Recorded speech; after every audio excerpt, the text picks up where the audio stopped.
Do not help others, or your karma will suffer. 9 Zen Stories. Buddhist Teachings. Sometimes the kindest act can lead to unforeseen consequences. This profound insight introduces the 9 Zen stories you're about to explore on the journey of wisdom. Each tale, deeply embedded in Buddhist teachings, reveals the intricate balance of helping others, the unseen complexities of our actions, and the importance of thoughtful discretion. As you journey through these stories, you will discover timeless wisdom that not only fosters inner peace, but also offers guidance in the challenges of daily life. Stay with us until the end. The lessons you uncover may reshape your understanding of karma, human interactions, and personal growth.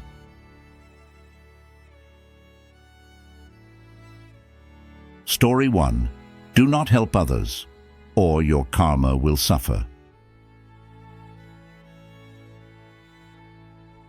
Helping others is the foundation of happiness.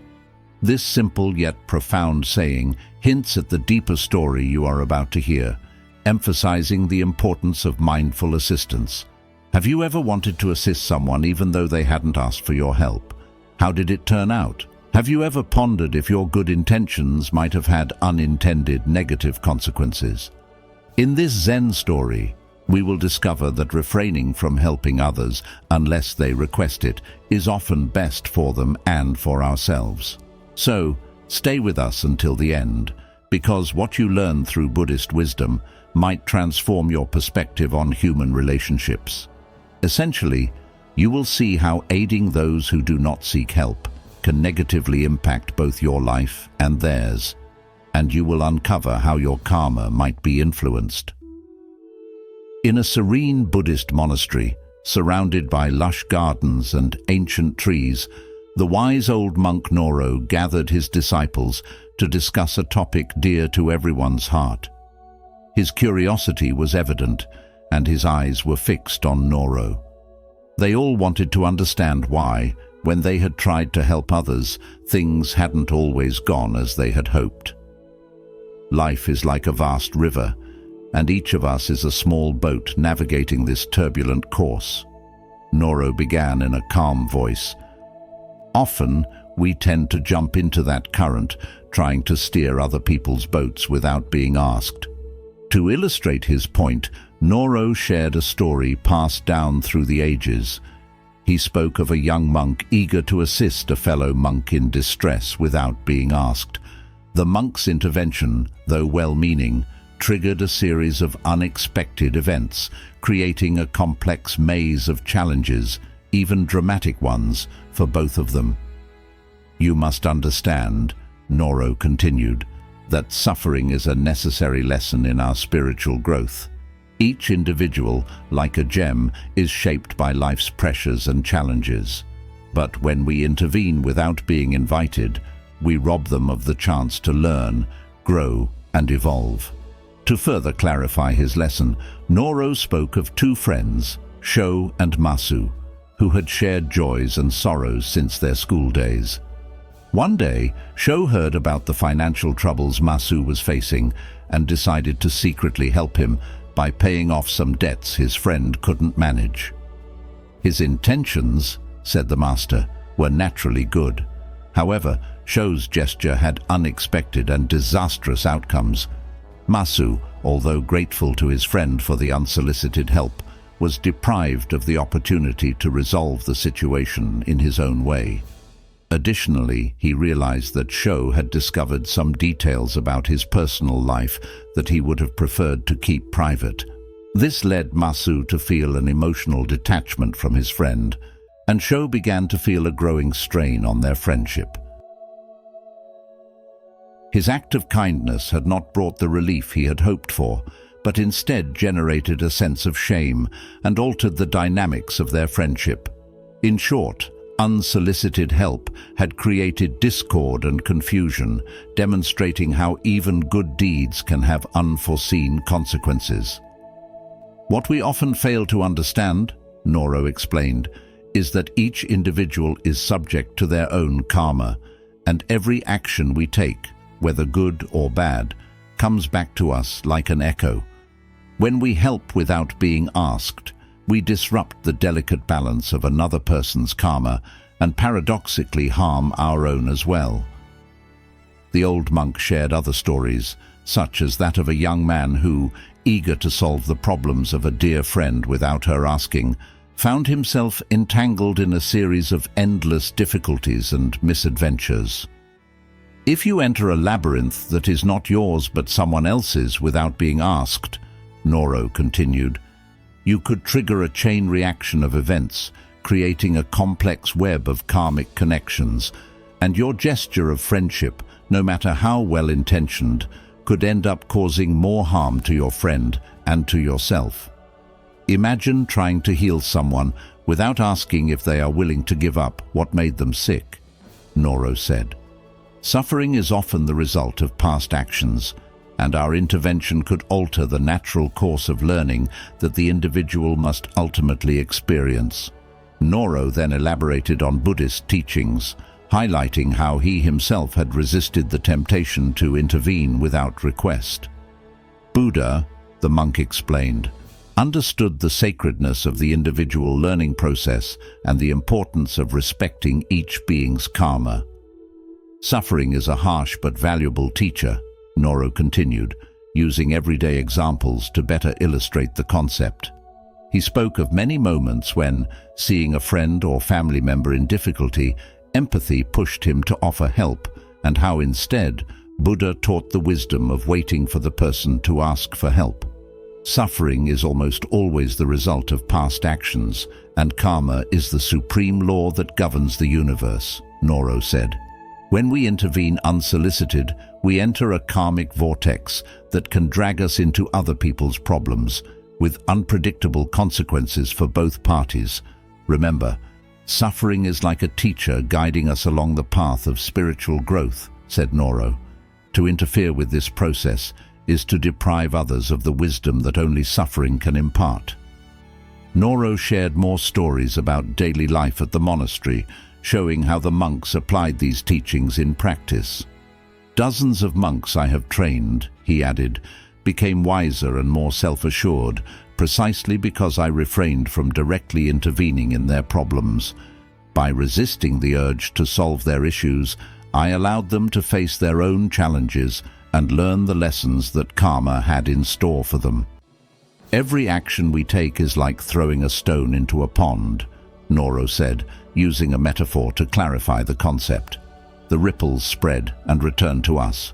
When we help without being asked, we not only influence the karma of others, but create ripples that can impact our own lives. Philosophical reflections and lessons from the story. The Zen story you've just heard offers deep insights into the complexities of human interactions and the nature of helping others. Here are some philosophical reflections and lessons to take away from this story. Lesson 1. The importance of consent in offering help. One of the most significant lessons from this story is the importance of waiting for someone to ask for help before intervening in their lives. In the story, Noro shares the tale of a young monk who, despite his good intentions, inadvertently caused more harm than good by assisting a fellow monk without being asked. This scenario teaches us that unsolicited help, no matter how well-meaning, can disrupt the natural course of an individual's growth and learning. When we offer help without being asked, we might deprive others of the opportunity to face and overcome their challenges independently. This can lead to a sense of inadequacy or dependency, which is counterproductive to their personal development. By respecting others' autonomy and waiting for them to seek help, we empower them to take control of their own lives and grow stronger in the process.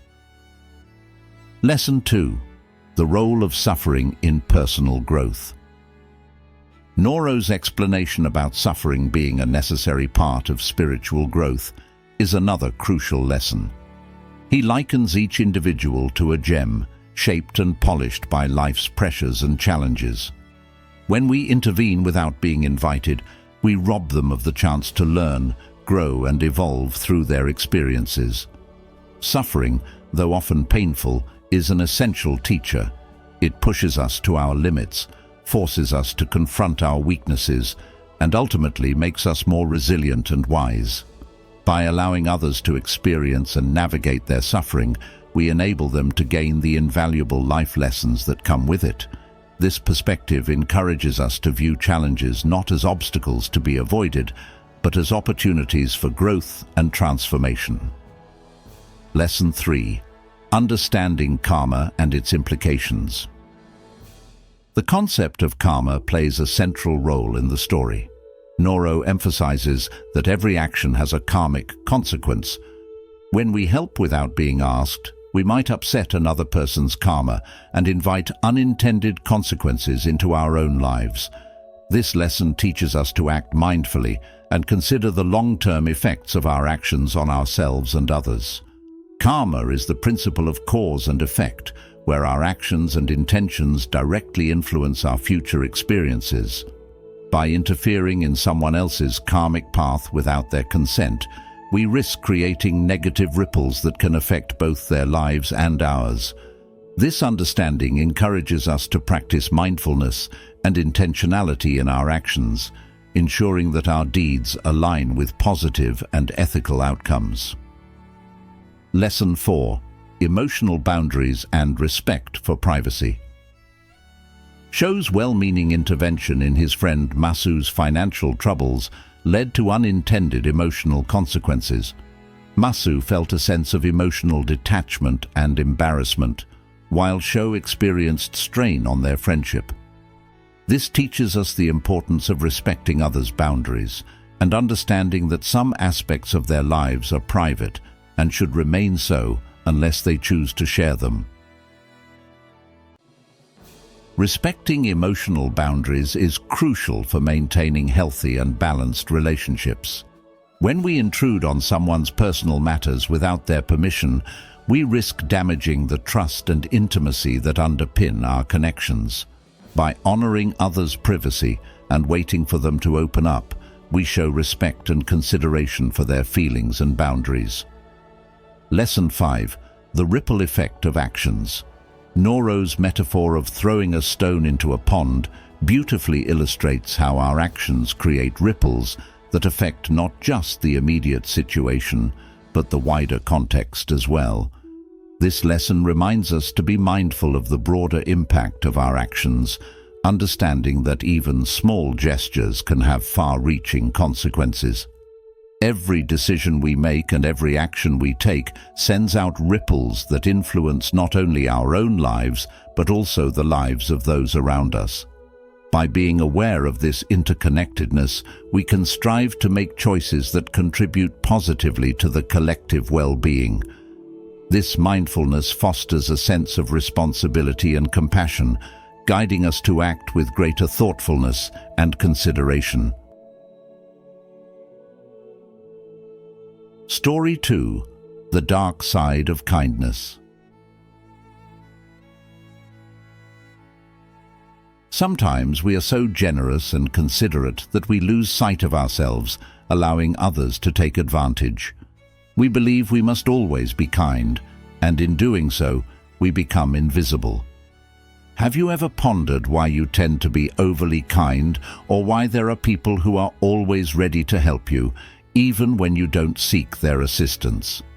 In the Zen story you are about to hear, you will uncover the shadowy side of kindness and learn how understanding it can help you find the right balance to live peacefully.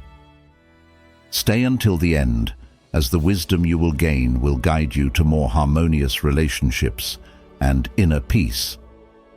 In a secluded monastery high in the Japanese mountains lived an elderly monk named Ero, renowned for his profound wisdom. One day, a young woman named Shara came to him, sharing her disappointments. "Master, I have faced many disappointments from people I believed to be friends, only to find they were not. I have always been very kind, but my concern for others has only brought me pain. What am I doing wrong?" The master smiled gently. and began to recount an ancient legend, a tale handed down by monks through generations. It was about a village nestled in a lush forest, where kindness and generosity were the community's heartbeat.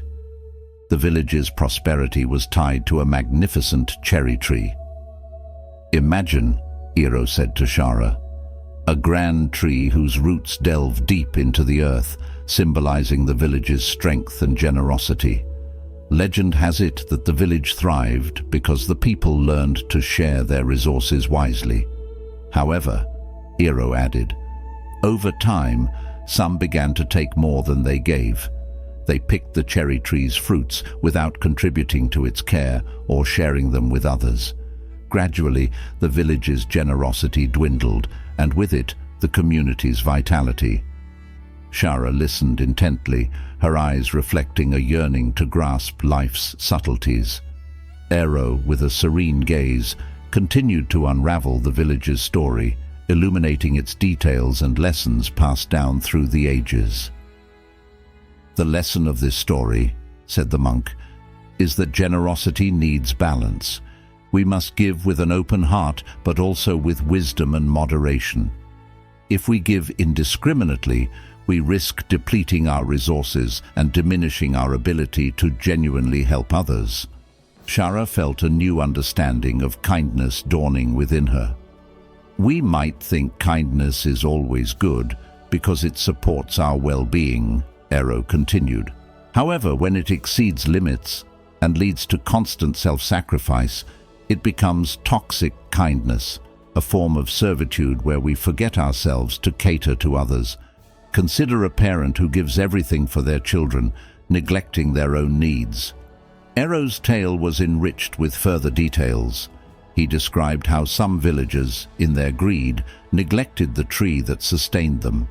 He explained the delicate balance between giving and receiving, a harmonious flow requiring mindfulness and respect. Shara, engrossed in the story, began to reflect on her life and relationships. The monk, sensing her eagerness to learn, continued to impart his wisdom. He spoke of how unrealistic expectations from others lead to disappointment, and how setting boundaries is vital for emotional well-being. "Remember," Ero said, "helping others is not wrong, but focusing solely on them is. Sometimes we seek to please others because they ask for our help, or because we believe they need us, often mistakenly, and we offer assistance to make them feel better." Time flowed gently. Ero and Shara delved into the intricacies of generosity and wisdom. The monk spoke of how balanced generosity could transform relationships and bring joy to both giver and receiver. Shara realized that the monk's wisdom was helping her understand many things. She learned that generosity should be like a harmonious current, fueled by awareness and genuine love, never forced. Ero concluded his narration with loving advice. "Shara, strive to be like the cherry tree in the village. Offer your generosity while maintaining balance. Find joy in giving without expecting too much in return. Extreme kindness can be harmful. Sometimes, by anticipating others' needs, we deny them the chance to achieve their desires. Moreover, focusing excessively on others' needs makes us neglect our own. This way, we diminish ourselves and become invisible due to our actions. By always prioritizing others, we push our needs aside, trampling on our value, allowing others to exploit us." Shara thanked the monk with a heart brimming with gratitude. She felt that the story and the wisdom it imparted would mark a new chapter in her life. How do you find the balance between being kind to others and taking care of your own needs? Comment number 1 if you struggle with this, or comment yes if you believe you've found a good balance. Philosophical reflections and lessons from the story. The Zen story you've just heard offers deep insights into the complexities of human interactions and the nature of helping others. Here are some philosophical reflections and lessons to take away from this story. Lesson 1. The hidden perils of unbalanced generosity. Eero's story begins with Shara, a kind-hearted young woman who has faced numerous disappointments from people she believed to be friends. Her tale is a common one. Being overly kind and generous can sometimes lead to pain and disillusionment. This raises an important question. Why do kind-hearted individuals often feel used or unappreciated? The answer lies in the concept of balance. Kindness, while inherently positive, can become detrimental when it is not tempered with wisdom and self-care. Eero's story of the village and the magnificent cherry tree illustrates this beautifully. The village thrived on mutual generosity, but when some villagers began taking more than they gave, the community's prosperity waned. This mirrors what happens in personal relationships. When generosity is not reciprocated or acknowledged, it can lead to emotional depletion. Lesson 2. The importance of setting boundaries. One of the key lessons from Eero's tale is the necessity of setting boundaries. In relationships, it is vital to give with an open heart, but also to protect one's own well-being. This involves understanding when to say no and recognizing that self-care is not selfish, but essential. Shara's experience highlights the consequences of failing to set boundaries. Her constant concern for others led to her own suffering. Eero's advice to her emphasizes that true generosity involves discernment. We must be mindful of our own needs and ensure that our kindness does not come at the expense of our well-being. Setting boundaries means being clear about what you can and cannot do. It involves communicating your limits to others and standing firm when those limits are tested. This can be challenging, especially for those who are naturally empathetic and inclined to help others. However, it is a crucial step towards maintaining emotional health and ensuring that your generosity remains a source of joy rather than a burden. Lesson 3. The role of balanced generosity in relationships. Eero's story also teaches us about the role of balanced generosity in maintaining healthy relationships. Generosity should be a two-way street where both parties give and receive in a harmonious flow. When this balance is disrupted, it can lead to resentment and dissatisfaction. The village in the story prospered because its inhabitants understood the importance of mutual support. They shared resources and cared for the cherry tree that symbolized their community's strength. However, when some villagers began to take more than they gave, the balance was lost, and the village's prosperity declined. In our own lives, we must strive to emulate this balanced approach to generosity. This means being willing to receive as well as to give. It also means recognizing and appreciating the efforts of others. By fostering a sense of mutual respect and support, we can build stronger, more fulfilling relationships. Lesson 4. The danger of toxic kindness.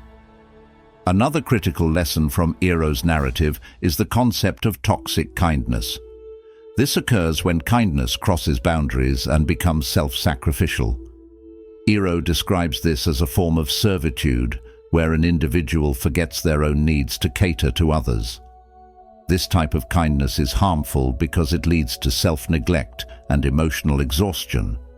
Eero's example of a parent who gives everything for their children to the point of neglecting themselves is a poignant illustration of toxic kindness. While the parent's intentions are noble, their self-sacrifice can lead to burnout and resentment.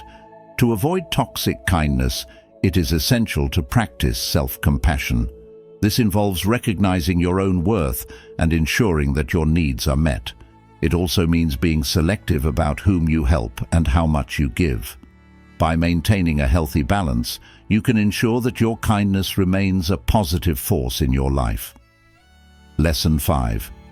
Finding joy in balanced generosity. Ultimately, the story of Eero and Shara teaches us that balanced generosity brings joy and fulfillment. When generosity comes from a place of abundance and self-awareness, it enriches both the giver and the receiver. It transforms relationships and creates a sense of connection and mutual respect. Eiro's advice to Shara, to be like the cherry tree, offering generosity while maintaining balance, captures this beautifully. By finding joy in the act of giving itself without expecting too much in return, we can cultivate a sense of contentment and inner peace. In conclusion, the story of Eiro and Shara offers timeless lessons on the nature of kindness and generosity. It teaches us the importance of setting boundaries, practicing balanced generosity, and avoiding toxic kindness. By applying these lessons to our own lives, we can build healthier relationships, protect our well-being, and find true joy in the act of giving. As you navigate your journey, remember that true generosity is a balance between giving and receiving, rooted in self-awareness and compassion. Let this wisdom guide you to a more fulfilling and harmonious life. Story 3. The Dark Side of Helping People. True compassion is not just about giving, it's about giving wisely. Unknown. If you stick around to the end of this story, you'll discover 10 surprising ways you can hurt yourself by helping others. Because there is a dark side to helping people, and it's important for you to know it. And we will see it thanks to this Zen story steeped in Buddhist wisdom. In a time where individualism seems to dominate, there are still those who believe in the power of good and the strength of compassion. But how can we discern genuine help from a pointless sacrifice? How do we avoid falling into the traps of overprotection, intrusiveness, or lack of respect? Prepare yourself for an introspective journey that will make you reconsider the very concept of help. Through the wisdom of an elderly Zen master and the stories of his disciples, you will learn how a gesture of altruism can backfire if not accompanied by awareness and discernment. In an ancient Buddhist monastery nestled among the mountains of Japan, Master Teo sat surrounded by his followers and disciples. Today I will talk to you about an often overlooked aspect of the spiritual path, the dark side of helping. Teo began in a calm voice. Helping others is a noble and precious action, but if not practiced with awareness, it can hide unsuspected dangers for our mental well-being and our spiritual growth. The disciples listened attentively, drawn to the words of their mentor. They had always believed that helping others was an act of pure goodness, without shadows or contradictions. Like a rushing river, our compassion can overwhelm ourselves and those we intend to help, undermining our inner peace, continued Master Teo. If we completely immerse ourselves in the suffering of others without maintaining the right distance, we risk being overwhelmed by darkness and losing our inner light. The disciples nodded, reflecting on their past experiences. They had helped friends through difficult times, dedicating themselves body and soul. But in the end, they had felt frustrated, resentful, and lost. To help authentically, we must first cultivate our own inner peace and emotional balance, explained Master Teo. Only from a serene source can pure and beneficial help flow. If we ourselves are troubled and unstable, we cannot bring true relief to others. The disciples began to understand that true compassion was not a blind sacrifice, but a conscious act that required inner strength and wisdom. We must learn to discern between what is truly useful and what risks harming us, continued the monk. Sometimes our desire to help can be motivated by selfish needs, such as the need to feel indispensable or to receive approval. In these cases, our help will not be genuine and may even cause harm. The disciples looked within themselves, wondering if their actions had sometimes been guided by motivations of this kind. To help purely, we must be rooted in the present, free from expectations and attachments, Master Teo stated. We must offer our help with an open heart, without expecting anything in return, and accept that sometimes our help may not be appreciated or even rejected. True compassion is not tied to the outcome, but to the sincere intention to alleviate the suffering of others. Remember, the Master continued, that the spiritual path is a journey of personal growth. Helping others is an important aspect of this journey, but it must never dim our inner light. Let us learn to help with wisdom and compassion, supporting others without losing ourselves. Teo's words resonated in the hearts of the disciples, illuminating their spiritual path. Now, I'm going to teach you 10 ways you can hurt yourself when you try to help someone, the monk said in a calm voice. Knowing them, he continued, will allow you not to suffer and not to make others suffer. Imposing one's will is like a river trying to divert its course, said the monk. One day, a young monk named Kenshin came across a village inhabited by poor and oppressed people. Moved by compassion, he decided to help them improve their living conditions. With great zeal, he began to impose on them his ideas about how they should live, work, and worship. However, as time passed, Kenshin realized that his help was not welcome. The people of the village saw him as an arrogant intruder who did not understand their culture and traditions. Kenshin felt frustrated and disappointed, unable to understand why his sacrifice was not appreciated.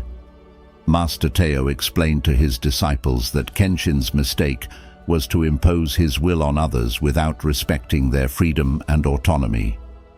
True help does not consist in shaping others according to our ideas, but in supporting them on their path of personal growth, he said. How can we help others without imposing our will on them? Asked a disciple. We must learn to listen carefully, understand their needs, and offer our support in a respectful and non-intrusive way, Teo replied. Ignoring your needs is another mistake you shouldn't make, he continued. One day, a young nun named Sakura dedicated herself body and soul to caring for a sick elderly man. She spent days and nights by his side, neglecting her sleep, nutrition, and health. However, as time passed, Sakura became seriously ill. She no longer had the strength to care for the elderly man and was forced to retreat. She felt guilty and frustrated, convinced that her sacrifice had been in vain. Sakura's mistake had been to ignore her own needs to help others. True help cannot arise from blind sacrifice, but from conscious compassion that also includes self-care. How can we help others without exhausting our resources? Teo asked his disciples. We must learn to take care of ourselves, both physically and emotionally, in order to offer lasting and authentic support. Taking responsibility for others is too great a burden, said the monk, introducing another way of helping others that brings pain and frustration. One day, a monk named Taro came across a friend who had lost his job and family. Moved by compassion, Taro decided to take care of him, offering him a place to live and food to eat. However, as time passed, Taro noticed that his friend showed no desire to improve his situation.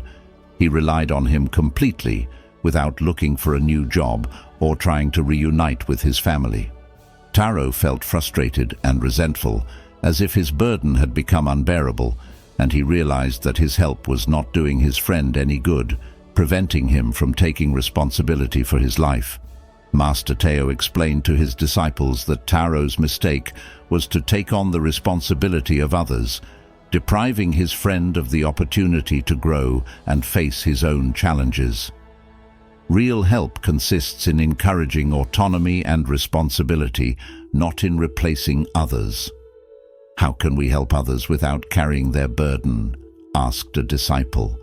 We must learn to create a supportive environment that fosters growth in autonomy, encouraging people to take responsibility for their own choices and actions, replied the monk. Invading privacy is another way of harming oneself. It's like a flower that withers because the sun is too strong, continued the monk. One day, a nun named Hanako became very worried about a friend of hers who seemed depressed and isolated. Trying to help her, Hanako began asking her persistent questions about her private life, pressuring her to share her secrets and fears. However, as time passed, the friend felt more and more oppressed and suffocated, so she shut herself down, refusing to share her feelings and distancing herself from Hanako. Hanako felt frustrated and confused, unable to understand why her attempt to help had such a negative effect. Hanako's mistake, Teo explained, was to invade her friend's privacy, not respecting her need for space and confidentiality. Real help is creating a safe and welcoming environment where people feel free to share what they want without pressure or expectations. So, how can we help others without invading their privacy? We must learn to respect their boundaries and give them the time and space needed to process their emotions and deal with their difficulties. Another mistake not to make when we try to help others is to lose our identity. One day, a monk named Kenji met a very talented artist, but with an introverted and insecure character. Kenji, admiring his art, decided to help him become known and successful. He encouraged him to enter competitions, organize exhibitions, and promote his work. However, as time passed, Kenji realized that his support was unintentionally dimming the artist's inner light. Driven by the desire to please Kenji, the artist began to distort his artistic style, conforming to public expectations and market trends. The artist's paintings had lost their originality and depth, becoming mere copies of what was required by the market. So, Kenji began to feel guilty for having contributed to this decline, for having unintentionally pushed the artist to betray his true artistic essence. "How can we help others without making them lose their identity?" asked a disciple. Encouraging them to express their true essence, we need to give them the space and support to explore their creativity and express themselves authentically, Teo replied. "Disrespect is another way of hurting the people we want to help and ourselves," the monk continued. One day a woman named Yukiko came across a group of children playing on the street. Noticing their rude and disrespectful behavior, Yukiko decided to intervene. She scolded them severely, trying to teach them the rules of good behavior. However, as time passed, Yukiko noticed that the children were not receptive to her teachings. In fact, her severity distanced them even further, making them feel judged and misunderstood. Yukiko realized that her approach was not effective. True teaching cannot arise from coercion and reproach, but from respect and understanding. With a new attitude, she began to listen to the children carefully, trying to understand their reasons and emotions. Instead of judging them, she offered to help them find creative solutions to their problems, encouraging them to express themselves in respectful and constructive ways. Over time, the children began to change their attitudes. They felt listened to and valued by Yukiko, and this pushed them to behave more responsibly and respectfully. Yukiko had learned a valuable lesson. True help does not consist in imposing one's ideas on others, but in creating an environment of respect and understanding where people can grow and learn independently. Another thing you must avoid doing is overloading the people you want to help with information, Teo said, introducing another important aspect. One day, a monk named Hiro met a friend who was feeling overwhelmed by worries and stress. Moved by compassion, Hiro began bombarding him with advice and suggestions, trying to help him solve all his problems at once. However, as time passed, Hiro's friend felt more and more confused and overwhelmed. The amount of information and advice was excessive, and he failed to discern what was truly useful from what was just background noise. Hero realized that his help was not effective because true support does not consist in bombarding others with information, but in helping them find the inner resources to face life's challenges. So, how can we help others without overloading them with information? We must learn to listen to their needs, understand their situation, and offer them our support in a targeted and non-oppressive way. Overprotection is also something that harms both ourselves and those we want to help, the monk continued. One day, a nun named May became very worried about her younger sister, who seemed shy and insecure. Moved by compassion, May decided to protect her from all dangers and difficulties, trying to solve every problem for her. However, as time passed, May's little sister became more and more frustrated and dependent on her sister. She did not have the opportunity to develop her skills and autonomy, and she felt unable to face life's challenges on her own. May realized that her help was not effective because true support does not consist in protecting others from every obstacle, but in helping them develop the strength and resilience to face life's challenges independently. With kindness and patience, May began to encourage her little sister to make her own decisions, face her fears, and learn from her mistakes. She offered her support and encouragement, but didn't stop her from having her own experiences, making her own mistakes, and growing as a person. May had learned a valuable lesson. True help isn't about doing things for others, but about helping them discover their inner strength and realize their full potential. So, how can we help others without overprotecting them? We must learn to trust them, encourage them to make their own decisions, and face life's challenges with courage and determination. Lack of detachment is another way to hurt yourself. One day, a nun living in the monastery dedicated herself body and soul to caring for a sick friend. She spent days and nights at his side, neglecting her sleep, nutrition and health, until she became ill and could no longer be useful. The friend, realizing her state of suffering, asked her to take care of herself. He told her that her help was invaluable, but that it could not be effective if she was unable to recharge her energy. "Master, how can we help others without losing sight of ourselves?" asked a disciple. "We must learn to set healthy boundaries, take care of our physical and mental well-being, and recharge our energy so we can offer lasting and authentic support." Philosophical reflections and lessons from the story. In our quest to be compassionate and helpful, we often overlook the fine line between aiding others and harming ourselves. This Zen story, rich with Buddhist wisdom, illuminates 10 surprising ways we can inadvertently hurt ourselves while trying to help others. These lessons remind us that while helping is noble, it must be done with mindfulness and awareness.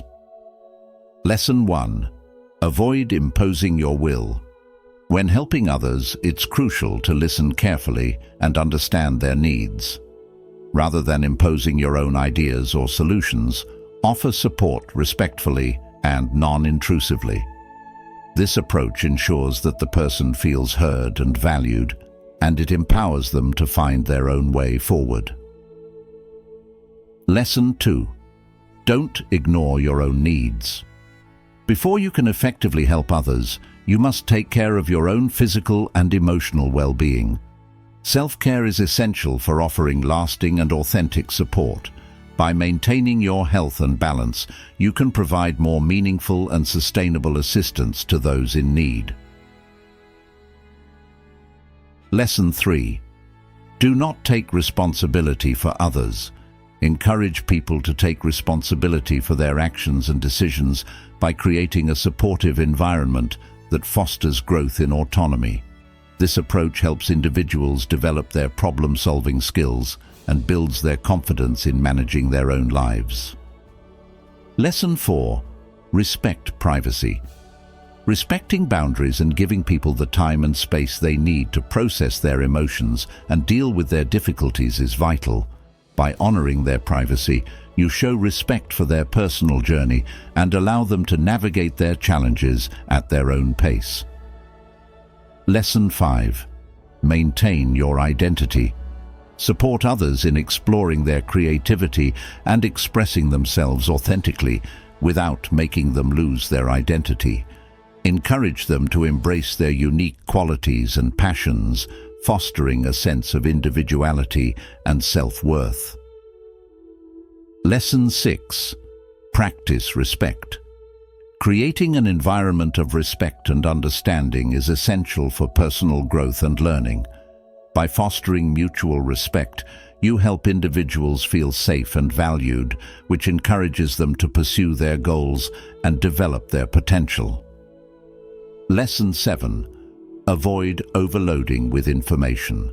When offering support, listen to people's needs and understand their situation.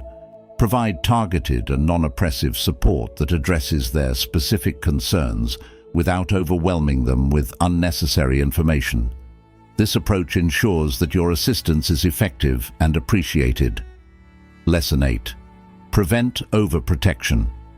Encourage people to make their own decisions and face life's challenges with courage and determination. Overprotection can hinder personal growth and independence, so it's important to support others in developing their resilience and problem-solving abilities. Lesson 9. Establish healthy boundaries. Set healthy boundaries to take care of your well-being and recharge your energy. By doing so, you can offer lasting and authentic support to others. Clear boundaries also help maintain a balanced and respectful relationship with those you are helping. Lesson 10. Be aware of hidden motives. Offer help with a pure heart, free from expectations and attachments. Genuine compassion aims to alleviate suffering without seeking anything in return. By focusing on the well-being of others without hidden motives, you create a more meaningful and impactful support system. Helping others is a noble endeavor, but it must be approached with mindfulness and discernment. The Zen story of Master Tao and his disciples teaches us that true compassion requires awareness, respect, and balance. By avoiding these 10 pitfalls, we can ensure that our help is both beneficial and sustainable, preserving our inner peace and supporting others in meaningful ways. As you go about your life, remember these lessons. Helping others is not just about giving, it's about giving wisely. Let your compassion be guided by wisdom, ensuring that your acts of kindness bring light to others without dimming your own. If you've watched up to this point, you're already on the path to understanding the profound impact of karma and Zen teachings. Comment below with Zen wisdom to affirm your commitment to these life-changing insights. Don't go anywhere. There's still a wealth of wisdom we want to share with you in this video. Stay until the end to uncover the secrets that will help you lead a more mindful and balanced life. Story 4. Find out if they are using you. True wisdom lies in the ability to discern the lessons that the world and the people around us present to us. Buddhist saying. Have you ever felt like those around you are only there to take advantage of you? Discovering that someone you see every day is not around you out of genuine affection, but merely for their convenience can be deeply painful. However, identifying such intentions is crucial to protecting yourself and responding appropriately. In the Zen story you're about to hear, you'll learn about 10 teachings that will help you discern if someone is using you. So make yourself comfortable and stay until the end, as these teachings and the story's moral will show you how to safeguard your inner peace from such individuals. In a serene monastery nestled in the mountains of Japan, the wise old monk Chomi decided to teach his disciples about the signs of selfish intentions in those who approach us. His disciples, eager for knowledge, gathered around him to gain new insights from Buddhist wisdom for their personal growth. Wisdom lies in the ability to read the lessons that the world and the people around us present, said the monk. The first lesson is the smile. A genuine smile is like a ray of sunshine that warms the heart, but a forced smile where the eyes do not reflect joy indicates hidden intentions. Chomi pointed to the monastery garden where flowers bloomed beautifully. Remember, just as a flower opens to the light, a sincere person opens to the truth. But if you notice a false smile, be aware that there is deception behind it. A young disciple asked, "But how can we recognize a fake smile? How can we be sure it's insincere?"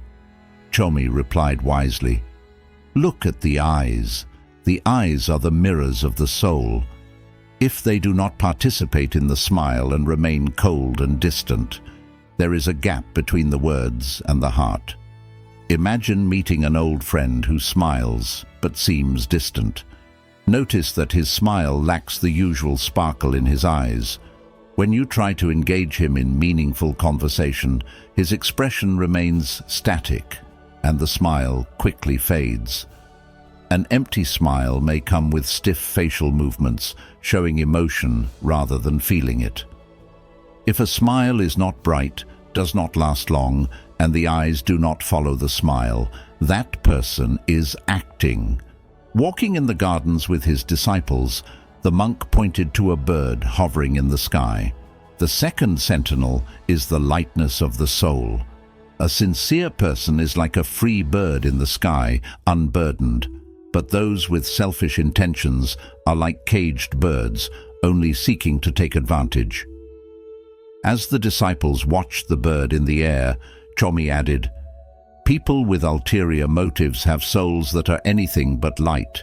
You can identify them by their forced behavior and words." The third lesson to understand if someone wants to use us is awareness, continued the master. If you sense someone trying to trap you for their own gain, be aware of your state. Only with awareness can you open the cage and free your soul. Continuing their walk, Chomi pointed to the river water flowing ceaselessly. "The fourth signal is fluidity," he said. "Sincere relationships flow like river water, unhindered. But if you notice obstacles, resistance, or manipulation, it is a sign that someone is trying to control the flow of your life. Imagine talking to an acquaintance who gives short, in-depth answers to your questions and avoids deeper conversation. They seem distracted, looking away or checking their phone, showing nervousness or impatience. One disciple asked, "If we find ourselves being manipulated, how can we preserve our emotional well-being?" Chomi, with his deep gaze, responded with the fifth signal, courage. Have the courage to resist manipulation. Like a rock that stands firm against the river's currents, hold on to your truth. Each of us is unique, and you must protect this uniqueness. When someone tries to manipulate you, remember to anchor yourself in your deepest authenticity. The monk, pleased with his disciples' strong interest, pointed to the starry sky above them. "The sixth signal is constancy," he added. "Authentic presence. Those with sincere intentions are like stars in the sky, always present even in the darkest nights. But those only interested in their own gain are like shooting stars, shining briefly before disappearing." A young disciple asked, "But how can we be sure of someone's steadfastness? Sometimes a person might drift away momentarily without being false." Chomi, with his usual wisdom, replied, "To understand if someone is a constant presence, you must use the seventh teaching, observation. Observe people's behavior over time. Repeated actions reflect true character. Imagine sharing a personal story. An authentically present person will be immersed in your narrative, maintaining eye contact, responding with appropriate expressions, and actively listening. A person lacking authentic presence may appear distracted, avoid eye contact, and respond mechanically, showing a superficial connection. As they walked under the monastery's ancient trees, Chomi pointed to the deep roots intertwining with the earth. The eighth sign is depth. Authentic relationships have deep roots, like trees drawing nutrients from the earth to grow healthily. But those interested only in the surface, who do not want to build a true relationship, are like grass that withers in the first wind. Imagine two friends facing a tough time. The one with deep roots in the relationship will be there, offering practical and emotional support, sharing similar experiences, creating a stronger bond. On the other hand, a friend with shallow roots may show momentary interest but lack long-term commitment. A disciple asked, "What if we find someone lacks deep roots? What if someone behaves like the grass you spoke of?" Chomi responded with the ninth teaching, wisdom. Understand the true depth of your relationships and act wisely. If someone shows they don't or won't have deep roots, let them go without regrets. The monk pointed to a distant lighthouse and spoke about the 10th teaching, guidance. A sincere person is like a lighthouse guiding the way. But if someone is leading you toward the rocks, it's time to change course. Philosophical reflections and lessons from the story. In our daily interactions, it is not uncommon to encounter individuals who appear to be friendly and supportive, but have hidden agendas. These encounters can leave us feeling used and betrayed, affecting our inner peace and overall well-being. However, by learning to recognize the signs of such deceitful behavior, we can protect ourselves and maintain healthy, authentic relationships. The Zen story of the wise monk Chomi offers valuable lessons on identifying selfish intentions and safeguarding our emotional well-being. Here are the 10 teachings from the story, along with practical advice on applying them in our lives. Lesson 1. The power of a genuine smile. A sincere smile is like a ray of sunshine that warms the heart. It reflects genuine joy and openness. In contrast, a forced smile, where the eyes do not participate, indicates hidden intentions. To recognize a fake smile, pay attention to the eyes. If they remain cold and distant, there is a disconnect between the person's words and their true feelings. An empty smile may also come with stiff facial movements, showing emotion rather than feeling it. Trust your instincts. If someone's smile feels insincere, be cautious. Engage in meaningful conversations and observe their responses. A genuine person will show consistent warmth and openness. Lesson 2. The lightness of the soul. A sincere person is like a free bird in the sky, unburdened and genuine. Those with selfish intentions, however, are like caged birds, seeking only to take advantage. People with ulterior motives exhibit forced behavior and words, lacking the natural lightness of genuine interactions. Look for signs of freedom and ease in others' behavior. If someone seems weighed down by their interactions with you, question their intentions. Seek relationships that feel light and unforced. Lesson 3. Awareness of intentions. Awareness is key to recognizing when someone is trying to use you for their own gain. By staying aware of your state and the behavior of others, you can identify manipulative intentions and protect your soul. Practice mindfulness. Regularly check in with yourself and your feelings about your interactions. If something feels off, explore it further. Awareness will help you avoid being trapped in unhealthy relationships. Lesson 4. Fluidity of relationships. Sincere relationships flow like river water, unobstructed and natural. If you notice obstacles, resistance, or manipulation, it is a sign that someone is trying to control the flow of your life. Reflect on the ease of your relationships. If conversations and interactions feel strained or manipulative, address it directly. Seek relationships that flow naturally and allow both parties to thrive. Lesson 5. Courage to resist manipulation. Resisting manipulation requires courage.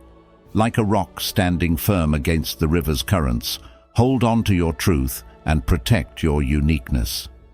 Manipulative individuals may try to erode your sense of self, but staying true to who you are will safeguard your emotional well-being. Develop a strong sense of self, know your values and boundaries, and stand firm in them. When faced with manipulation, remind yourself of your worth and refuse to be swayed. Lesson 6. Constancy in presence. Authentic presence is like the stars in the sky, always there even in the darkest nights. Those with sincere intentions are consistently present, while those interested only in their own gain are like shooting stars, briefly shining before disappearing. Observe people's consistency over time. Authentic relationships are built on steady presence and support. If someone is only there sporadically or when it benefits them, reconsider their place in your life. Lesson 7. The art of observation. Observation is crucial in understanding the true character of others. By paying attention to repeated actions and behaviors, you can discern whether someone is genuinely present in your life or merely putting on a facade. Be a keen observer. Watch how people behave in different situations and over extended periods. Consistency in positive behavior is a sign of genuine character. Lesson 8. Depth of relationships. Authentic relationships have deep roots, like trees drawing nutrients from the earth. Those who are only interested in the surface, without wanting to build true affection, are like grass that withers in the first wind. Cultivate deep connections. Invest time and effort into building relationships with those who show a willingness to grow together. Shallow connections will not withstand life's challenges. Lesson 9. Wisdom in letting go. Understanding the true depth of your relationships allows you to act wisely. If someone shows they don't have or won't develop deep roots, let them go without regrets. Practice detachment. Recognize when a relationship is not serving your well-being and have the wisdom to let it go. Holding on to shallow connections only hinders your growth. Lesson 10. Guidance toward the light. A sincere person is like a lighthouse, guiding you safely through life's challenges. If someone is leading you towards the rocks, it is time to change course and seek better guidance. Surround yourself with positive influences. Seek relationships with those who genuinely support and uplift you. If someone's guidance feels harmful, trust your instincts and move away. The teachings of the wise monk Chomi offer profound insights into recognizing and protecting ourselves from selfish intentions. By applying these lessons in our daily lives, we can cultivate authentic relationships and safeguard our inner peace. Remember, true wisdom lies in discernment. By observing, being aware, and staying true to ourselves, we can navigate the complexities of human interactions with grace and confidence. Let these teachings inspire you to seek out and cherish the genuine connections in your life, fostering a community of mutual respect and authenticity. Story 5. How to recognize bad people.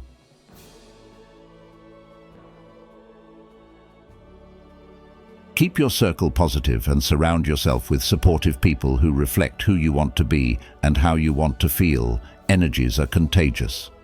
How can we discern which individuals to distance ourselves from?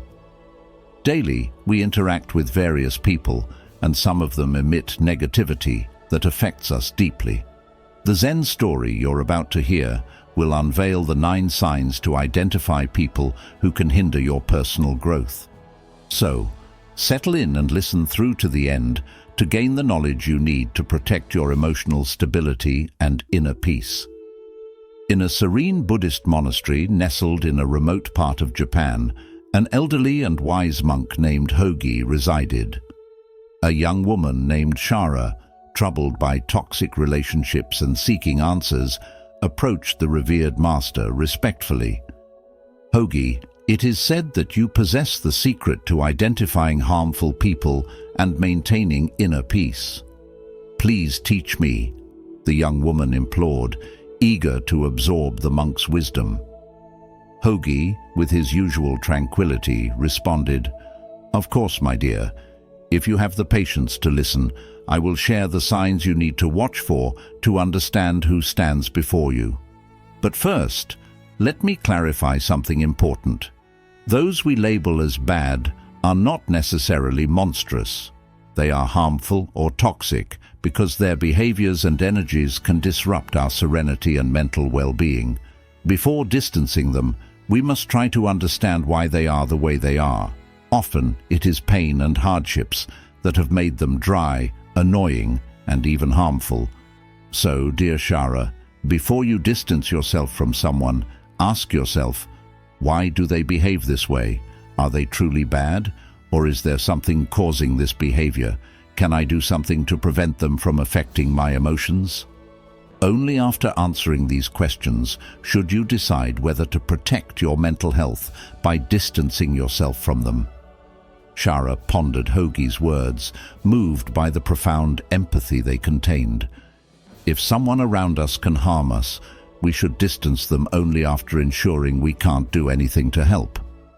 Now that we've established that, the master continued, let's begin with the first sign, constant manipulation. Picture someone who skillfully distorts reality to get what they want. It could be a colleague who uses deception to advance their career. For example, they might manipulate you by saying superiors speak badly of you and suggest you accept a job offer elsewhere, but their real intent is to secure a promotion for themselves. Shara listened intently, recalling a similar experience from the previous year. The second sign is a lack of genuine empathy, Hogi continued. Consider someone who shows indifference to your feelings or experiences, only showing interest when it benefits them. This behavior deeply undermines personal relationships because you sense that the person doesn't genuinely care about you. They display empathy only when they need something in return. Moving on, Hogi described the third sign, the constant creation of conflict. Imagine someone who seeks conflict despite harmonious situations, fueling arguments and discord. This attitude not only generates stress, but also contaminates the environment, making it toxic. The fourth sign is the constant need for control. Picture a friend or partner who tries to influence your every decision, steering your life according to their wishes. Whenever you reveal a plan or desire, they take steps to distance you from your goals, creating a toxic dynamic that undermines your autonomy and authenticity. Shara reflected on these words as Hogi continued to the fifth sign, a lack of respect for personal boundaries. Think of someone who systematically ignores your privacy, invades your personal space, or doesn't respect your requests for solitude. This behavior breeds feelings of vulnerability and insecurity because it undermines your personal freedom. Remember, everyone has the right to their own space. Hogi moved to the sixth sign, frequent use of lies or half-truths. Picture someone weaving a web of lies to obscure the truth and achieve their goals. Shara thought of her friend Luca, who exaggerated his experiences to seem more interesting. This constant lying, Hogi added, is a hallmark of harmful people or those ready to hurt you in some way. The seventh sign is vindictive behavior, Hogi explained. Think of someone who, at the slightest criticism or rejection, seeks revenge. Shara recalled her colleague Marta, who spread false rumors about her after being warned about her behavior. This attitude, concluded the monk, can create a cycle of negativity and destroy relationships. The eighth sign to watch for is the constant search for attention. Imagine a friend who incessantly seeks approval through dramatic behaviors. Shara thought of a friend who always dramatized her issues to draw attention. The ninth sign, Hoagie said, is a lack of accountability. Consider those who avoid taking responsibility for their actions, always blaming others. Shara thought of her brother and a few others she knew who consistently shifted blame onto others. Hoagie paused to let the words sink in, ensuring Shara grasped their meaning. Then, in a calm voice, he concluded, "Recognizing these 9 signs requires keen perception, because we often don't want to see that even loved ones can harm us. But to preserve our inner peace, we must be vigilant. So, Shara, practice awareness and be mindful in your relationships." The young woman thanked the master for his invaluable teachings, expressing deep gratitude. But Hoagie sensed there was more to convey. Besides recognizing the signs, always trust your intuition. If something feels off, take time to reflect. Don't hesitate to end toxic relationships if it means preserving your serenity and inner peace. This wisdom from Hoagie is a guide to navigating our interactions, ensuring that our inner peace remains intact by recognizing and managing toxic relationships. Share this story with others who may benefit from these insights, and let's work together to create a supportive and peaceful community. What are some signs you've noticed in people that made you realize they were not good for your emotional well-being? Comment peacefulness below if you've had experiences where recognizing these signs helped you protect your peace. Philosophical reflections and lessons from the story. The story not only reveals the signs of toxic people, but also offers profound lessons on maintaining inner peace and emotional balance in our relationships. Let's delve into the key lessons and advice we can glean from this enlightening tale. Lesson 1. Recognize the signs of toxic behavior. The first step in navigating relationships wisely is to recognize the signs of toxic behavior. Hoagie identifies 9 key signs: constant manipulation, lack of genuine empathy, creation of conflict, need for control, disrespect for personal boundaries, frequent lying, vindictive behavior, search for attention, and lack of accountability. These behaviors can deeply undermine our mental and emotional well-being. Pay close attention to these signs in your interactions. Being aware of these toxic traits allows you to protect yourself from harm and make informed decisions about who to keep in your life. Lesson 2. Empathy and understanding. Hoagie emphasizes the importance of understanding why people exhibit toxic behaviors. Often these behaviors stem from past pain and hardships. By trying to understand the root causes of their actions, we can cultivate empathy and avoid unnecessary judgment. Before distancing yourself from someone, ask why they behave the way they do. Reflect on their background and consider if their actions result from unresolved issues. This understanding can foster compassion and reduce hasty decisions. Lesson 3. Self-reflection and intuition. The story underscores the significance of self-reflection and intuition. Shara is advised to trust her instincts and take time to reflect if something feels off in her relationships. Our intuition often guides us to recognize unhealthy dynamics that our rational mind might overlook. Trust your gut feelings. If a relationship feels draining or negative, reflect on why that is. Your intuition is a powerful tool in assessing the health of your interactions and making decisions that preserve your well-being. Lesson 4. Boundaries and personal space. Respecting personal boundaries is crucial for healthy relationships. Hoagie highlights the importance of recognizing when someone consistently invades your privacy or disregards your need for personal space. Such behavior can lead to feelings of vulnerability and insecurity. Establish and communicate your boundaries clearly. If someone repeatedly crosses these boundaries, it's essential to address the issue and take steps to protect your personal space. Healthy relationships are built on mutual respect and understanding. Lesson 5.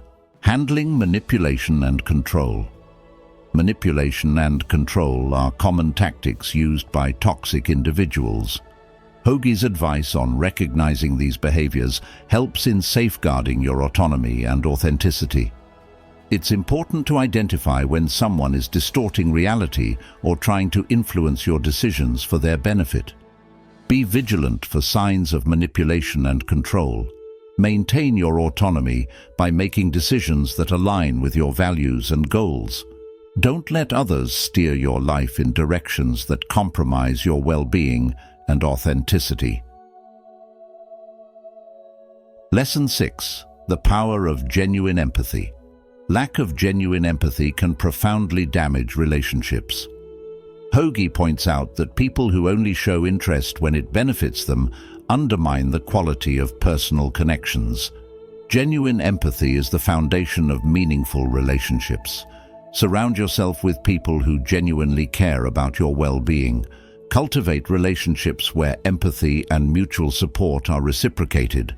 These connections will nurture your emotional health and contribute to your overall happiness. Lesson 7. Addressing conflict and discord.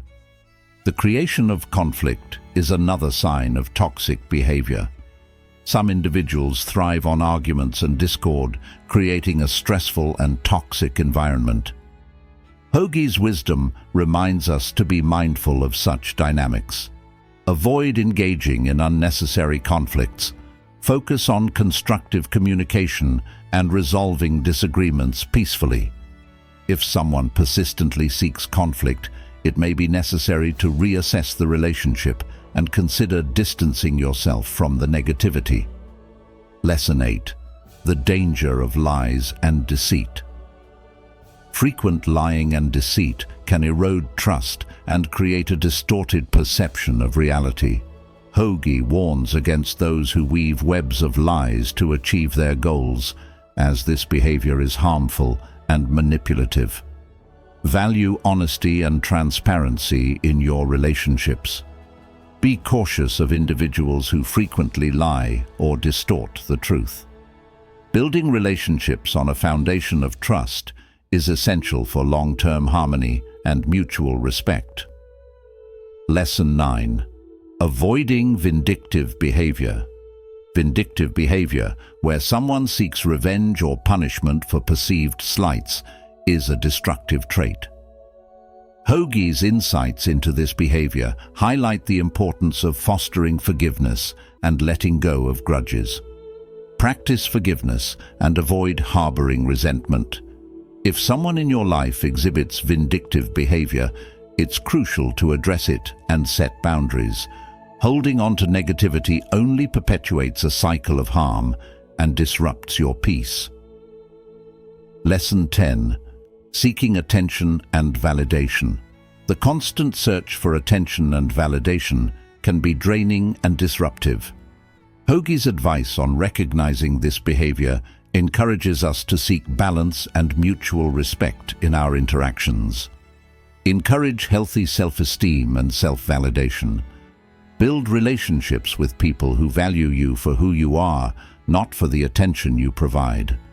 Balanced relationships are based on mutual respect and appreciation. The story of Hoagie and Shara is a powerful reminder of the importance of protecting our inner peace. Recognizing toxic behaviors, cultivating empathy, trusting our intuition, and setting boundaries are essential steps in navigating relationships wisely. By following these lessons, we can create a supportive and positive environment that nurtures our emotional and mental well-being. Final thought. Remember, maintaining your inner peace is a continuous journey. Stay vigilant, trust your instincts, and surround yourself with positive influences. By doing so, you can navigate relationships with wisdom and create a harmonious and fulfilling life. Share this wisdom with others, And together, let's build a community of support and positivity. Story 6. What does not having friends mean? True friendship is not about the number of friends you have, but the quality of the connections you build. Are you among those who have a large number of friends, or on the contrary, among those who have none or only a few but good ones? As they say, friendship is a serious thing, and today this term is used too easily. It is enough to have acquaintances to define them as friends. You will realize in this video, thanks to this Zen story that talks about personal growth, what it means to not have friends and whether this is something to worry about or not. So, stay until the end, because the moral of this story will make you understand many things, making you understand how to really read the term friendship. A young woman named Elena, known for her kindness and pure heart, often felt sad and lonely. She observed the townspeople around her, who enjoyed the company of their groups of friends, sharing laughter and joyful moments. This sight filled her with a sense of emptiness and longing, as she had no one to share her life with. One day, while traveling through Japan, she sought comfort and advice from a monk named Kobo, a wise hermit living in a small monastery on the outskirts of a town. Known for his wisdom and compassion, as well as his solitary life, Kobo seemed the perfect person to address her feelings of loneliness. "Monk Kobo," Elena said softly, "I feel lonely and believe that my lack of friends is a problem. Everyone around me appears happy with their friends, and I wonder why I can't experience the same joy." Monk Kobo looked at her with compassionate eyes and invited her to sit. "Elena, friendship is indeed a precious gift, but your happiness shouldn't depend on the number of friends you have. Let me share why having few or no friends is not something to worry about and can even be an advantage." Elena, still immersed in her melancholic mood, listened as Kobo began to explain the concept of having few or no friends, drawing from his decades of wisdom and reflection. "Dear Elena, relationships and human bonds are essential in life. We should measure them not by quantity, but by quality. Would you prefer having many people to share trivial things with, or a few with whom you can share deep emotions and moods?" Elena pondered these rhetorical questions, realizing that many people around her had numerous friends, but questioned the quality of those relationships. Seeing that Elena was beginning to see things differently, Kobo continued, "Having few friends guarantees a certain degree of freedom and authenticity. It allows you to be yourself without restrictions or external influences. Imagine loving an activity that others find strange or uninteresting. With few or no friends, you have the freedom to pursue your passion without judgment. Remember, to live a fulfilling life, you don't have to conform to what others think is cool or normal. After all, who decides what normality really is?" Elena thought about her love for observing the starry sky on clear nights, an interest mocked by her classmates. Kobo explained that quantity does not equal quality. Having fewer friends allows you to build deeper, more meaningful relationships. Imagine having just one friend with whom you share life's joys and sorrows. This connection could be so profound that the person understands all your emotional nuances. This is a priceless treasure. Elena reflected on a time when a girl she knew supported her during a difficult moment, understanding her without many words. She realized that instead of wanting dozens of superficial friends, it was better to find someone who truly understood her. Kobo continued, "Human relationships require a lot of emotional energy. Having few friends allows you to focus this energy on those who truly matter." To illustrate, Kobo used a practical example. Think about how many conflicts or tensions occur in large groups of friends. Maintaining small relationships helps preserve your positive energy for those who genuinely support you. If you must argue with someone, it should be with someone who truly matters in your life. Elena realized that group dynamics often stressed her, whereas more intimate interactions brought joy and comfort. Kobo highlighted how loneliness could be an opportunity for personal exploration and growth. In solitude, you can discover hidden passions, interests, and talents. Without others' expectations, you can grow in surprising ways. View loneliness as a chance for self-discovery and growth. Having few but good friends allows more time for solitude, aiding spiritual and personal growth. Elena thought about the time she could dedicate to personal interests when not trying to fit into groups. In solitude, she discovered aspects of herself previously unknown, and it was beautiful. Finally, Kobo emphasized that fewer social ties allow for greater life flexibility. Imagine a job opportunity in a distant place. With fewer attachments, you can embrace new adventures without worrying about your social circle. Elena envisioned those with fewer close ties seizing opportunities without restrictions. She met people who, thanks to this autonomy, had traveled far to fulfill their dreams. Also, Kobo concluded, when you have genuine friends, they remain with you beyond space and time, no matter where you go. After listening, Elena gained a new understanding of friendship. Not having many friends doesn't mean being alone, but focusing on one's inner self and finding meaningful connections. Master Kobo gently hugged her and added, "Your happiness should not depend on the number of friends, but on the quality of the connections you cultivate."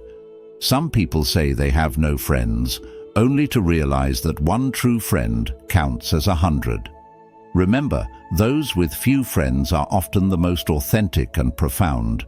They do not settle for mediocrity and possess extraordinary inner worlds and rare human qualities. Philosophical reflections and lessons from the story. In our fast-paced, digitally connected world, the term friendship is often thrown around casually. It's easy to amass hundreds of acquaintances and social media connections, but genuine friendships that enrich our lives are much rarer.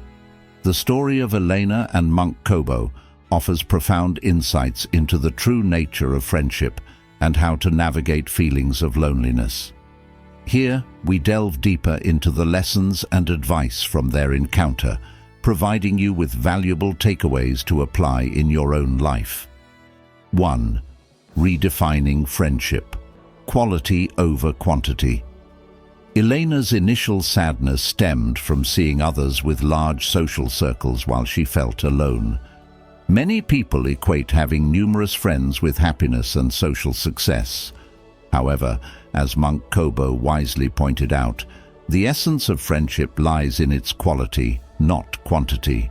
A handful of true, supportive friends can provide more joy and fulfillment than a multitude of superficial connections. Evaluate your friendships based on their depth and authenticity. Prioritize those who genuinely care for you and support your growth over those who are merely acquaintances. 2. Embracing solitude as a path to self-discovery. Elena's journey to monk Kobo was fueled by her search for understanding her loneliness. Kobo's teachings highlighted that solitude is not something to be feared, but embraced as an opportunity for self-discovery. In moments of solitude, we can explore our passions, interests, and inner selves without external influences. Take time to be alone and reflect on your interests and desires. Use solitude as a tool for personal growth and self-awareness. Engage in activities that bring you joy and allow you to explore new facets of your personality. 3. Finding freedom in having fewer friends. One of the key lessons Kobo shared was the freedom that comes with having fewer friends. With fewer social obligations, you have more time to focus on what truly matters to you.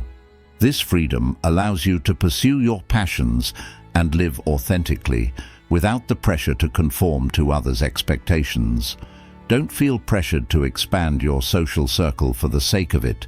Embrace the freedom that comes with having a few close friends and use it to pursue your passions and live your truth. 4. Building deeper, more meaningful relationships. Kobo emphasized that fewer friendships allow for deeper, more meaningful connections. When you have a smaller circle, you can invest more time and emotional energy into nurturing these relationships. This investment often leads to bonds that are more supportive and understanding. Focus on building and maintaining deep, meaningful relationships. Spend quality time with the people who matter most to you and make an effort to understand and support them. 5. Reducing stress through simplified social dynamics. Large social circles can often lead to conflicts, misunderstandings, and stress. By keeping your circle small, you can avoid much of this drama and maintain a more peaceful and positive social life. As Elena learned, intimate interactions can be more fulfilling and less stressful than navigating complex group dynamics. Simplify your social life by focusing on fewer but more meaningful relationships. This can reduce stress and lead to a more harmonious social experience. 6. Valuing authenticity in friendships. Elena's realization about the quality of friendships versus their quantity is a crucial lesson.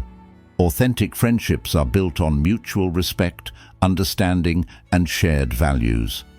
These are the connections that stand the test of time and distance, providing true support and companionship. Seek authenticity in your friendships.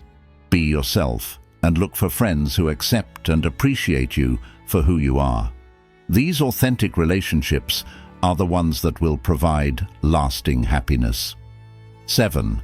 Recognizing the potential in solitude for personal growth. Kobo's teachings also highlighted that solitude can be a fertile ground for personal growth. Without the noise of social expectations, you can cultivate new skills, discover hidden talents, and develop a deeper understanding of yourself. Use periods of solitude as opportunities for self-improvement and personal growth. Engage in activities that challenge you and help you grow, both personally and spiritually. 8. Maintaining flexibility and openness to new opportunities. With fewer social ties, you are less bound by others' expectations and more open to new opportunities. Elena realized that this flexibility could allow her to seize exciting opportunities without the need to consider the impact on a large social circle. Keep your social obligations flexible to allow yourself the freedom to pursue new adventures and opportunities. Being open to change can lead to unexpected and fulfilling experiences. 9. Cultivating gratitude for authentic connections. Finally, Monk Kobo's wisdom underscores the importance of being grateful for the authentic connections you do have.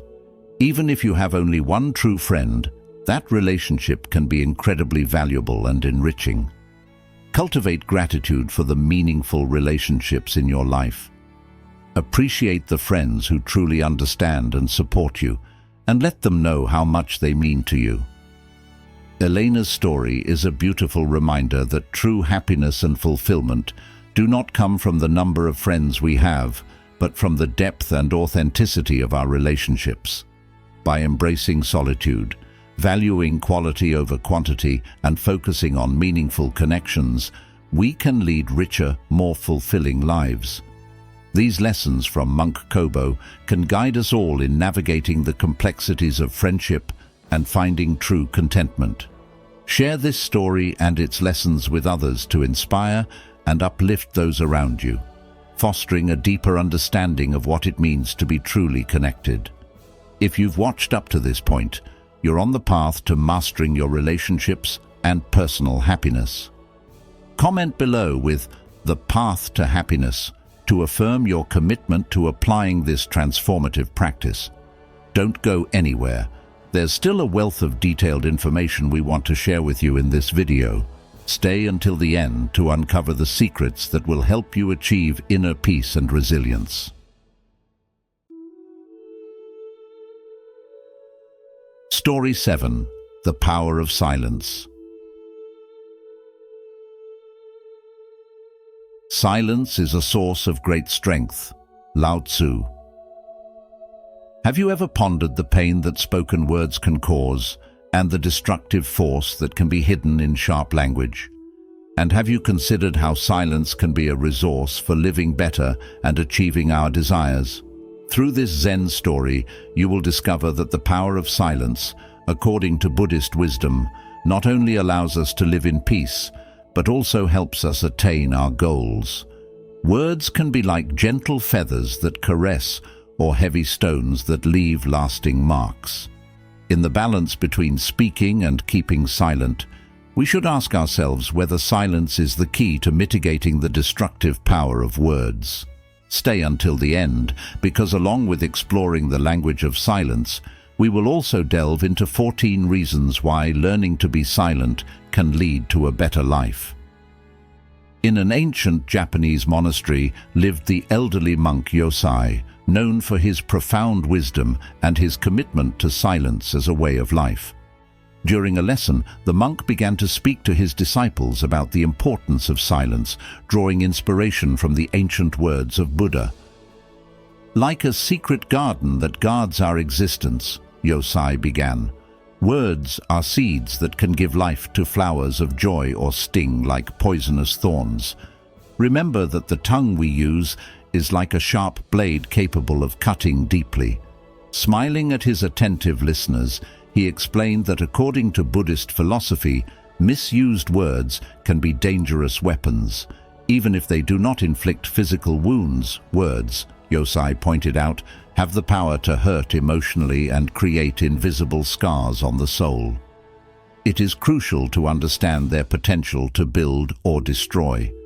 When we speak with kindness and wisdom at the right time, we can open doors to success. Conversely, if we speak harshly or at inappropriate times, we can wreak havoc on our lives.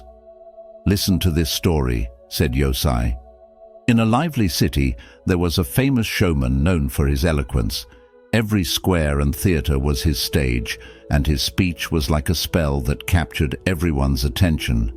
However, the showman was tormented by his inability to find inner peace.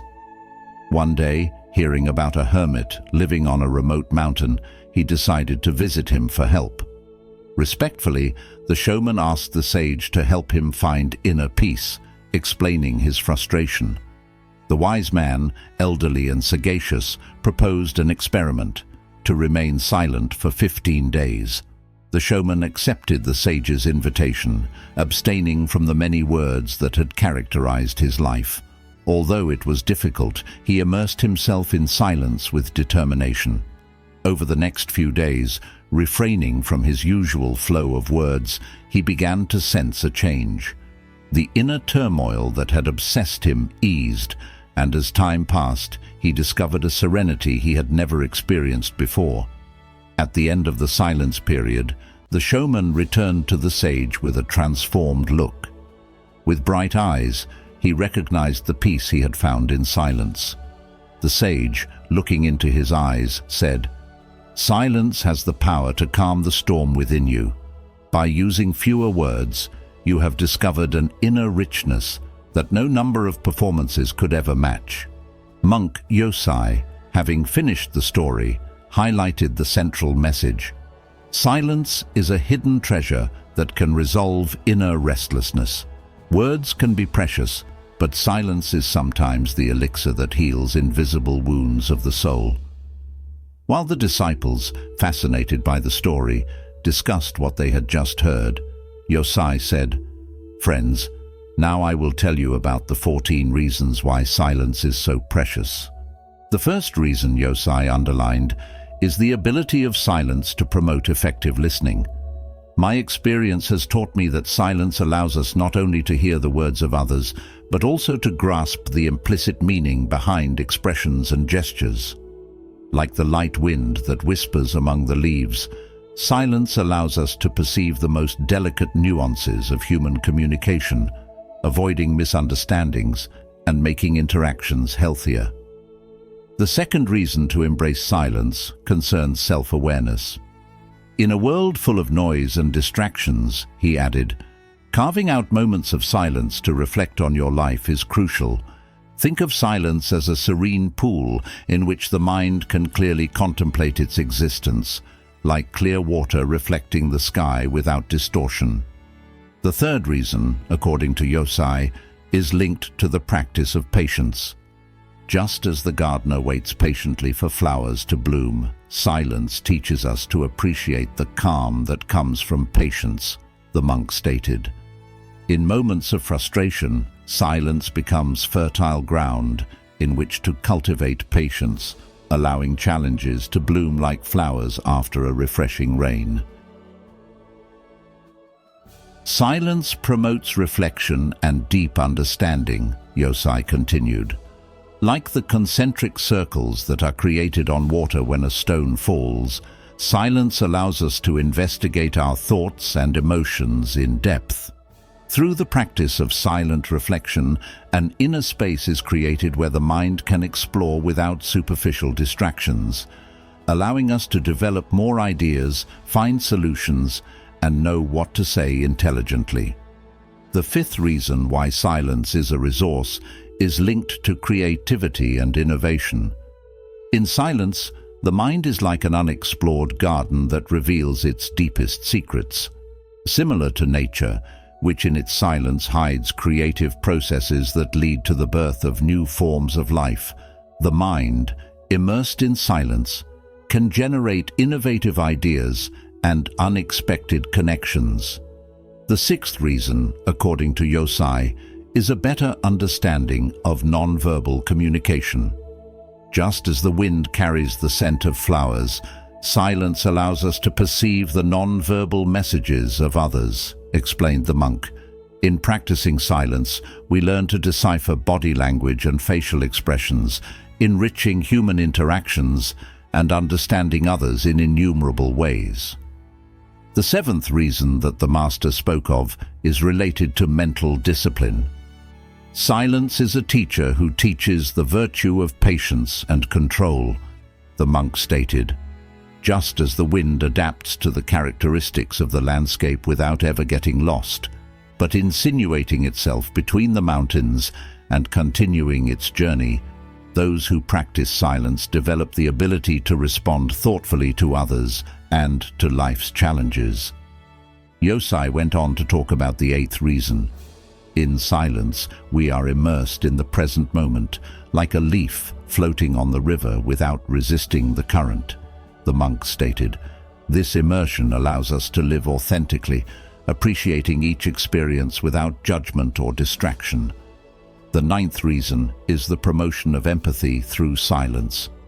Silence allows us to connect deeply with others, the monk said. Through silence, our ability to understand other people's emotions develops, nurturing stronger and more lasting bonds. Another reason to cultivate silence has to do with mental and emotional well-being. In silence, we find an interior calm that is like a safe refuge from the storm of life. Far from the constant noise and distractions of today's society, silence offers an oasis of peace in which to rediscover oneself and find answers to the most complex questions. Yosai, smiling at his disciples, continued with the 11th reason. Silence makes us more aware of the words we speak, he said. The practice of silence refines the quality of communication, encouraging clearer and more effective dialogues, allowing us to think carefully about the words we choose to use. When we practice silence, Yosai continued, we create space for gratitude. Like a gardener grateful for the rain that nourishes his field, silence allows us to appreciate the gifts of life, cultivating an attitude of gratitude. Yosai also spoke about how silence promotes the creation and maintenance of healthy and deep relationships. In silence, we connect without the need for superfluous words, the monk stated. In this way, we create spaces of authentic connection and establish meaningful and lasting relationships based on mutual understanding and silent sharing. The most important thing about silence, Yosai added, is that it serves as a portal to inner wisdom. Like a secret door into the heart of the soul, silence invites us to explore our inner world without external interference. In this quiet space, we can access profound insights, illuminating the path to understanding the mysteries of life and our spiritual journey. Philosophical reflections and lessons from the story. The essence of this story emphasizes the profound value of silence and its pivotal role in our lives. Silence, often underestimated, serves as a powerful tool for introspection and understanding. When we encounter critical moments, embracing silence allows us to listen deeply, fostering genuine comprehension and connection. This silence is not merely the absence of speech, but a space for reflection, enabling us to weigh our words carefully and express them with kindness and consideration. As the Buddha wisely said, "Better than 1,000 hollow words is one word that brings peace." This principle of mindful speech is crucial in our fast-paced modern world, where the noise of constant communication can often drown out meaningful dialogue. By integrating silence into our interactions, we can build more harmonious relationships and nurture the inner peace that stems from thoughtful communication. In daily life, this practice of silence can be a powerful antidote to the stress and chaos that many of us face. In our professional environments, taking a moment of silence before responding can prevent misunderstandings and foster a more respectful and productive atmosphere. Similarly, in our personal relationships, the ability to listen without immediately reacting allows us to understand others' perspectives more deeply, leading to stronger and more empathetic connections. The Dalai Lama teaches, "When you talk, you are only repeating what you already know, but if you listen, you may learn something new." This wisdom underscores the importance of silence in learning and personal growth. Furthermore, the concept of silence aligns with the Buddhist teaching of right speech, one of the elements of the Noble Eightfold Path. Right speech encourages us to abstain from lying, divisive speech, harsh words, and idle chatter. Instead, it promotes truthfulness, harmony, kindness, and meaningful conversation. In practicing right speech, we not only improve our karma, but also contribute to a more peaceful and compassionate world.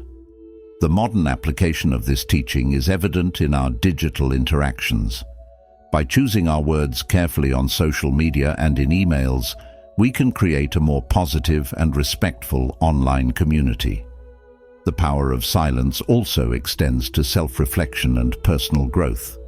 In moments of solitude, we have the opportunity to connect with our inner selves, understand our true desires and fears, and find clarity and direction. As Thich Nhat Hanh beautifully puts it, silence is essential. We need silence just as much as we need air, just as much as plants need light. This silence is a source of strength and resilience, helping us to navigate life's challenges with grace and wisdom. In conclusion, the value of silence is immense and multifaceted. It enhances our ability to listen, fosters thoughtful communication, and supports personal and spiritual growth. By embracing silence, we can cultivate inner peace and build more harmonious relationships. As we navigate the complexities of modern life, let us remember the wisdom of the ancients and the teachings of the Buddha, and let us find strength and serenity in the transformative power of silence.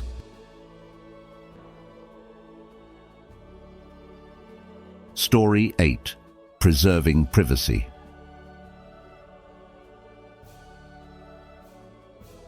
The tongue has no bones, but it is strong enough to break a heart, so be careful with your words.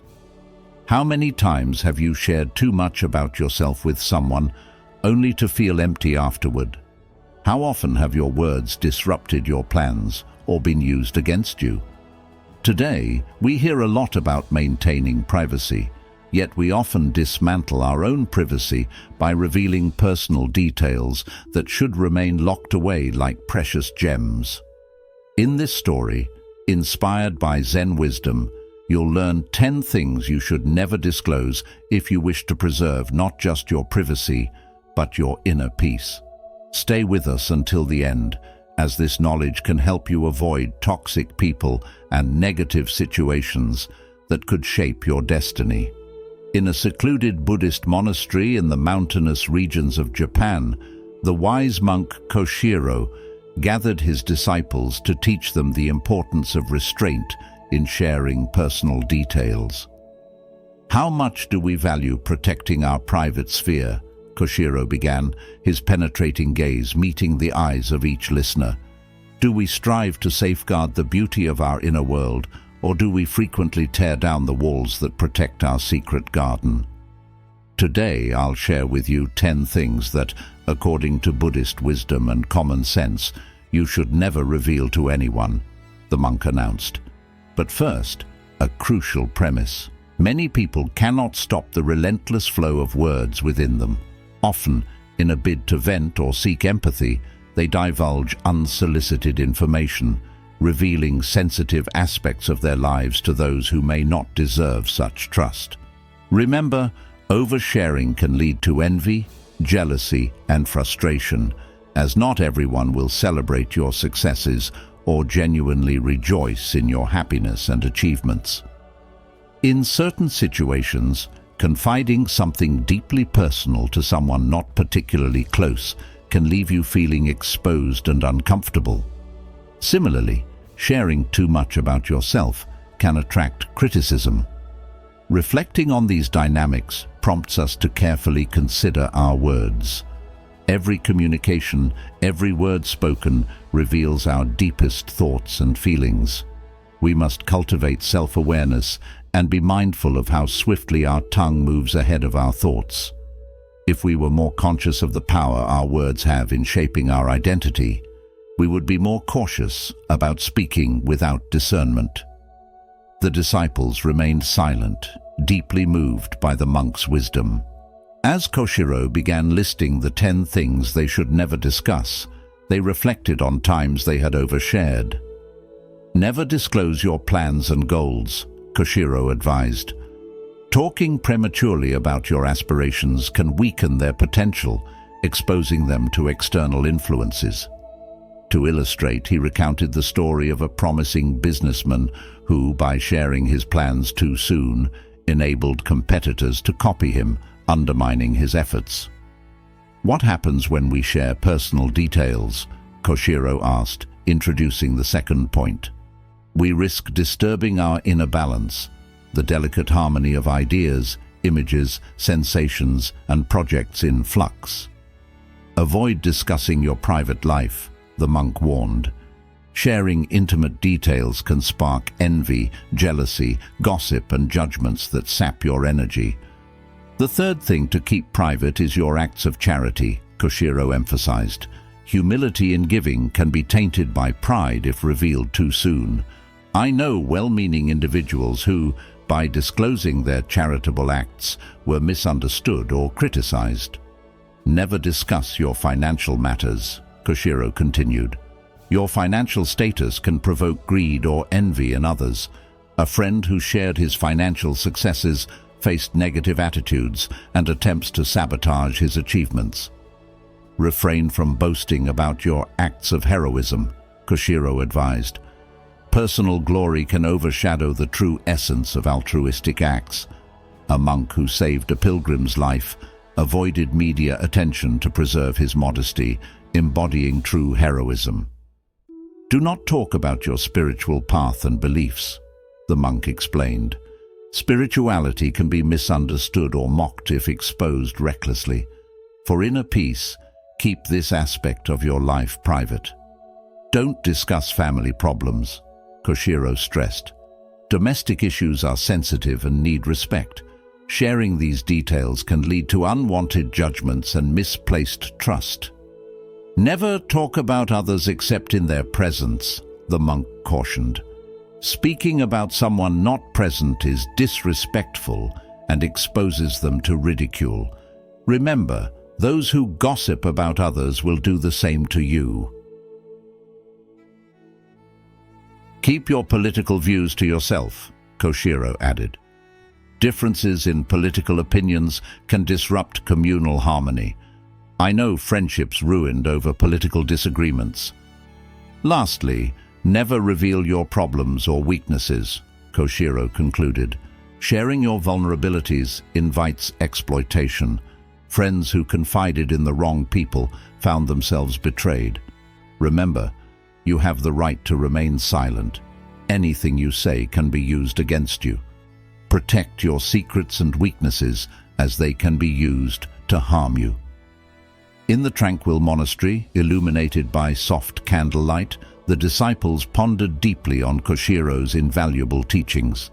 After learning about the importance of preserving your privacy and the 10 things you should never disclose, do you agree that maintaining your inner peace is crucial? Comment yes if you do. Philosophical reflections and lessons from the story. Language is a powerful tool that shapes both our internal and external realities. Every word we utter acts like a seed cast onto another's soil, influencing their perception and our inner landscape. Overindulging in self-talk risks allowing our unique essence to be overwhelmed by external influences, much like an inner garden being invaded and losing its delicate beauty. Silence, far from being empty, is a fertile ground where profound thoughts and emotions can sprout. It is a sanctuary where we can protect our true selves and those we care about.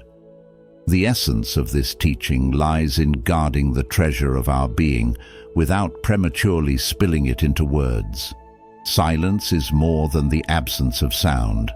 It is a haven where words are formed with wisdom and where meaning is nurtured before being shared.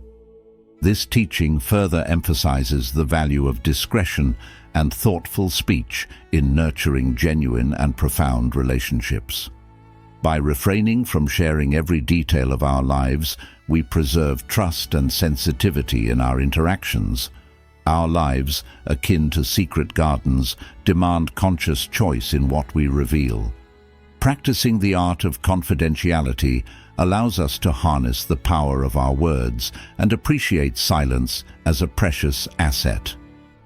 In the words of the Buddha, better than 1,000 hollow words is one word that brings peace. Applying this wisdom to modern life, we find that being mindful of our speech can significantly enhance our relationships and personal growth.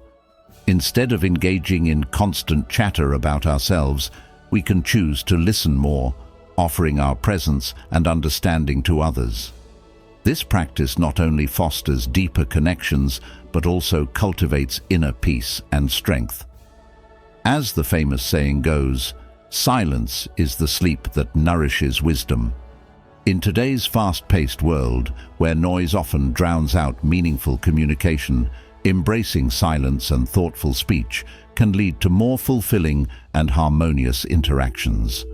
Moreover, by valuing silence, we create a space for introspection and self-discovery.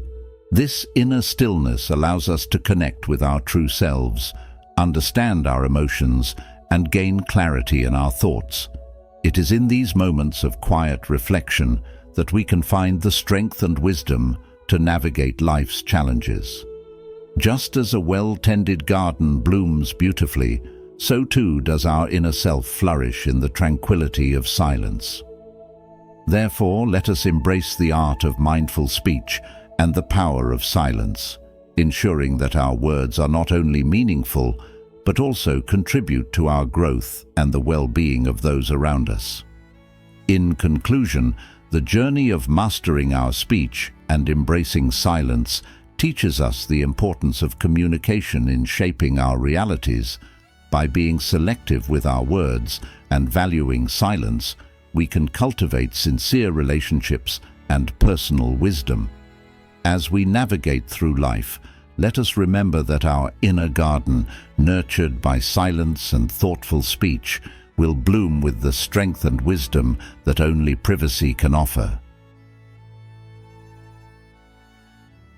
Story 9. Don't accept these 7 things from anyone.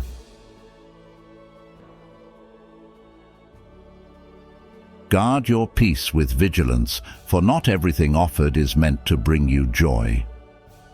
Unknown. Have you ever considered the impact of the things you accept from others? Sometimes what seems like a gift or a favor can carry hidden consequences. In this Zen story, we will uncover 7 things you should never accept from anyone, as they can disrupt your peace and hinder your spiritual growth. In a serene monastery in the mountains of Japan lived an old monk named Jiro, renowned for his wisdom and insight. One day, a young monk named Kenji approached him with a troubled heart. "Master Jiro," Kenji began, "I find myself burdened by the things people give me, from advice to expectations.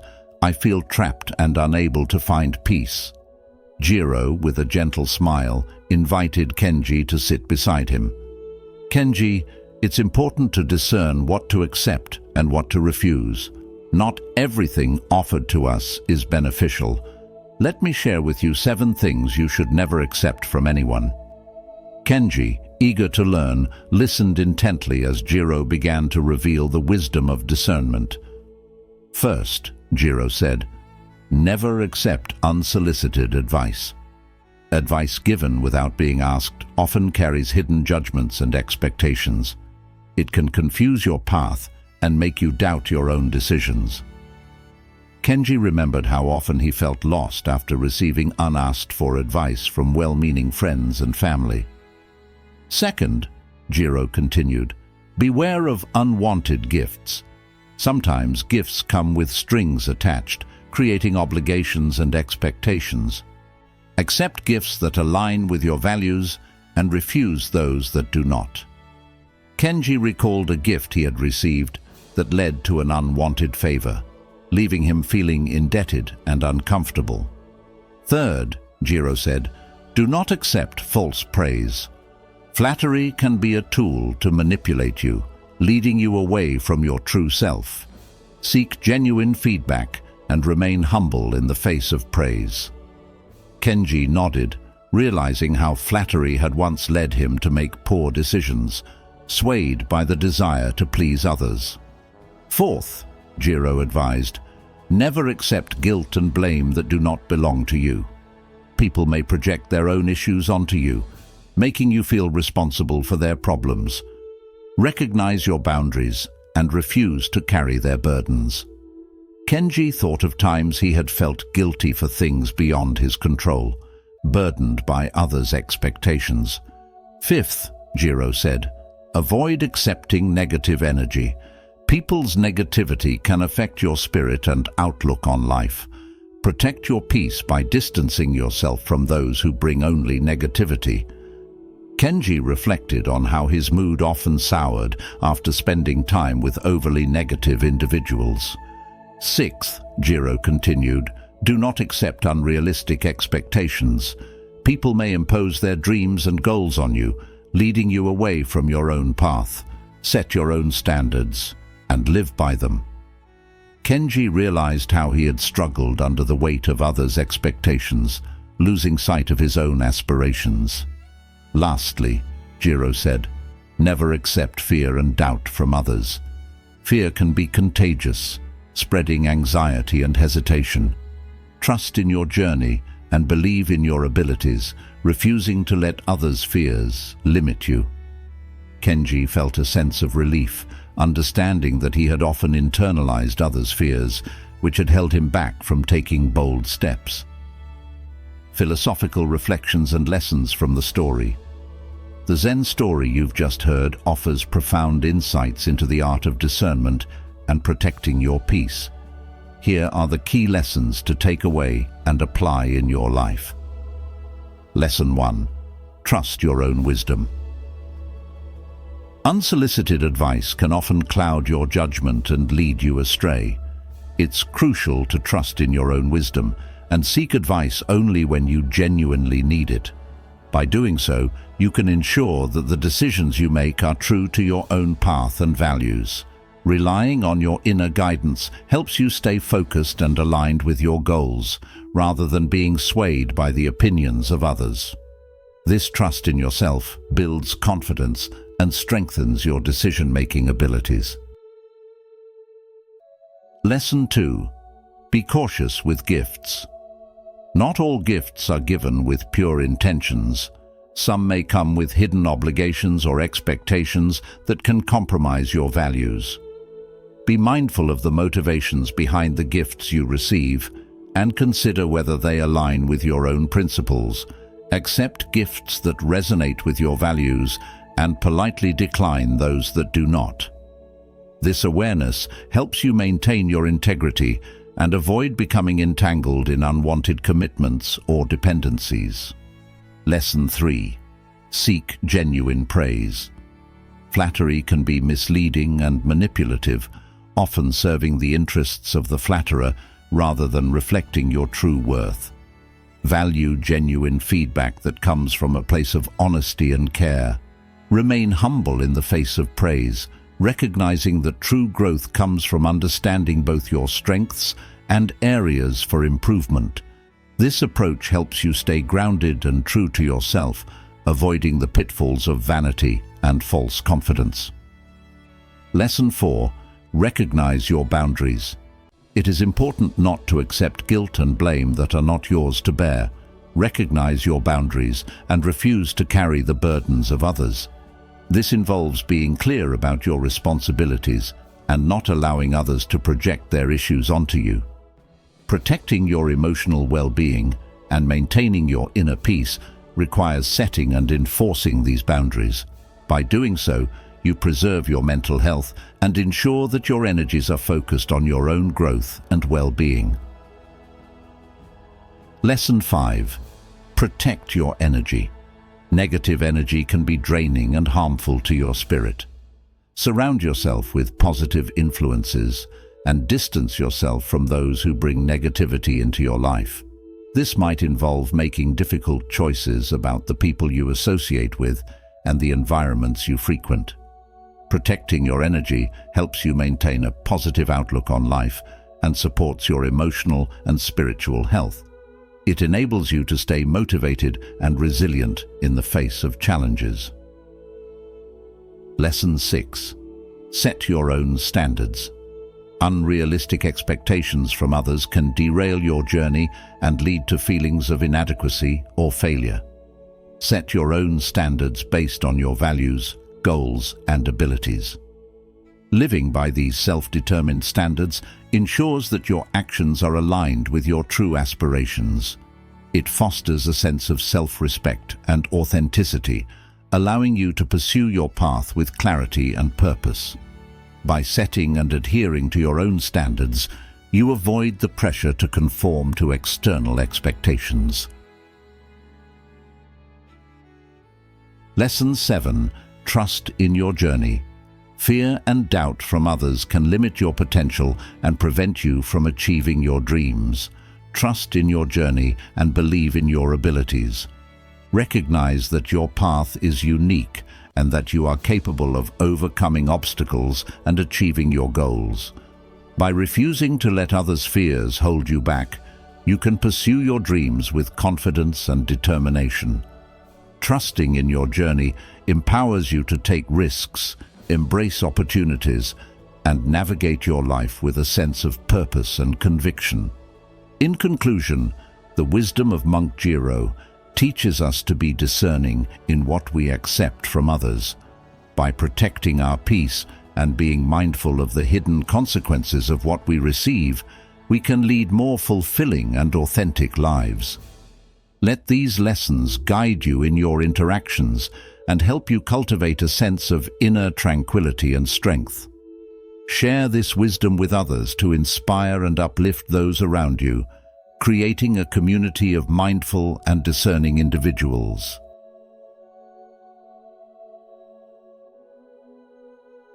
Thank you for joining us on The Journey of Wisdom. As we reflect on the profound insights from today's Zen stories, remember that our words and actions have significant impacts on our karma and spiritual growth. By being mindful of what we accept from others and when to offer help, we can preserve our inner peace and foster meaningful relationships. If you found value in these teachings, please like, share, and subscribe to our channel. Don't forget to turn on notifications so you never miss our upcoming videos. Together, let's continue to explore and embody the timeless wisdom of Buddhism in our modern lives. Thank you, and see you in the next video.